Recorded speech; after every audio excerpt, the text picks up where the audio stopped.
د نن ورځې تازه مهم او ډیر لاند خبر. موازي حکومت جوړ شو. دوستم د سرپل لپاره بغیر کومي اجازي نه وي والي مقرر کړ.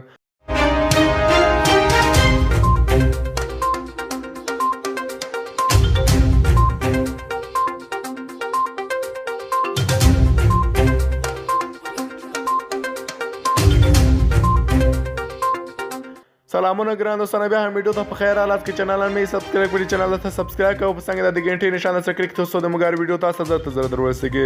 ویډیو ما پرې د ویډیو تر اخره پورې وګورئ. وروسته له هغه چې د ټاکنو خپلواک کمیسیون اشرف غني د ولسمشریزو ټاکنو مخکښ نومان اعلان کړ، د اجرایي رئیس د عبدالله او ګڼو نورو ټاکنیزو ډلو له لوري دا پایلې په بشپړ ډول رد شوې او د موازي حکومت د جوړولو غږ یې وکړ. تازه په یو اقدام کې د عبدالله په مشرۍ د ثبات او امپالنې ټیم غړی عبدالرشید دوستم د سرپل لپاره خپل لوري والي ټاکلی. د راپورونو په اساس عبدالله ته نږدې کس محمد نور رحماني نن د دوستم له لوري د ځانګړو مراسمو په ترڅ کې د ورځ په چوکۍ کېنول شو. که څه هم تر دې دمه حکومت پېښې ته غبرګون نه ده ښودلی، خو دا د عبدالله له لوري د موازي حکومت د جوړولو لومړی ګام دی چې اخیستل کېږي. څه موده وړاندې هم د دوستم د شمال په خلکو غږ کړی و څو د والیانو د معرفي کولو لپاره تیاری ونیسي. ګران دوستانو، دا هم د نن ورځې ډېر لنډ، مهم او تازه خبر و. که ویډیو مو خوښه سوې ویډیو سره لایک او چینل سبسکرایب کړئ.